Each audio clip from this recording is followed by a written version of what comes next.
Ardanış, İrəvan quberniyasının Yeni Bəyazıt qəzasında.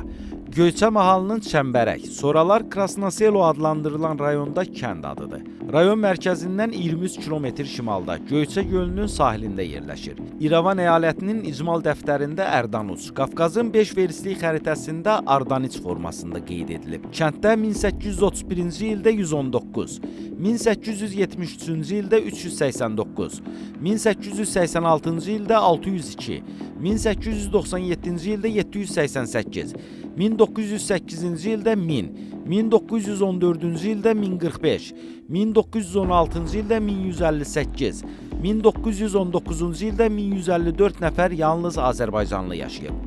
1919-cu ilin fevral-mart aylarında ermənilər kəndin sakinlərini qırğınlarla qovub və kənd əhalisi Azərbaycana sığınıb. İndiki Ermənistanda 1920-ci ildə Sovet hakimiyyəti qurulandan sonra sağ qalan Ardanışlılar öz doğma kəndlərinə qayıdıblar. 1922-ci ildə burada 1138, 1926-cı ildə 1257, 1931-ci ildə 1246, 1939-cu ildə 1643, 1959-cu ildə 1406, 1970-ci ildə 2034, 1979-cu ildə 2137, 1986-cı ildə 2500 nəfər Azərbaycanlı yaşayıb. 1988-ci ilin noyabrın 24-dən 28-nədək Ermənistan dövləti tərəfindən kənd sakinləri tarixi etnik torpaqlarından qovulublar. İndi burada ermənilər yaşayır.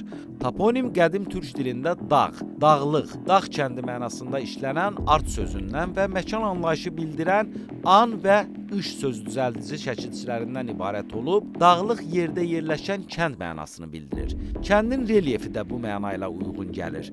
Orototoponimdir və quruluşca düzəltmə toponimdir. Çəmbərək rayonunun Ardanış kəndi Göyçənin gözəl kəndlərindən, bərəkətli torpağı ilə və ziyalıları ilə seçilən kəndlərindən biri idi. Bugün biz Ardanışlarla görüşdük. Ardanışın adətlərindən, el adətlərindən, elmindən, mədəniyyətindən söhbət eləmək üçün, Ardanışla bir tanışlıq üçün. Bugün Ardanışların bir el günü, görüş günüdür.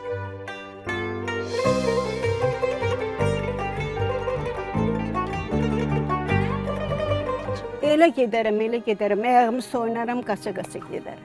Göyçəyə mən, gözələ Göyçəyə mən. Qürbətdə həsrət qaldım, vətənim Göyçəyə mən. Həsrətəm, mən qaça-qaça gedərəm oraya. Kəndimə gəldim, birinci qaçar gedərəm atamın evinə. Sonra da öz evimə gedərəm. Oranın bir gülü var idi, Nərgiz gülü. Mən o gül heç ağlımdan çıxmır. O gün yadıma düşəndə ağlayıram mən. Nərgiz. O Nərgiz buraların Nərgizinə oxşamır.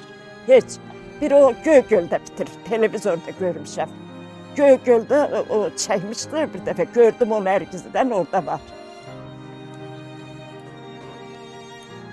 Ona görə gedərdim birinci atamın evinə. Bu dəqiqə desələr ki, Ardanış məktəbi alındı, səni istəyirlər orada müəllim işləyəsən. Yəni mənim də yaşım 70-i keçib. Mən qaça-qaça gedib orada ürəklə Ardanışın balalarına, öz balalarıma dəst keçərəm. Çox arzulayıram. Hər biriniz xoş gəlmisiniz. Hər biriniz Ardanış kənd icmasının bugün təşkil etdiyi Novruz bayramı münasibəti ilə keçirdiyi tədbirimizə xoş gəlibsiniz. Hər birinizi ürəkdən salamlayırıq. Vətən yolunda canlarını fəda etmiş şəhidlərimizin xatirəsi hər zaman əzizdir. Tədbirimizi açıq elan etməzdən əvvəl bayram ərəfəsində şəhidlərimizin əziz xatirəsini bir dəqiqəlik sükutla yad etmək hamımız üçün böyük şərəfdir.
məmnuniyyətlə hörmətli professorumuz, Ardanış kənd icmasının sədri, hörmətli ziyalımız Məhəmməd Kərimova söz verilir.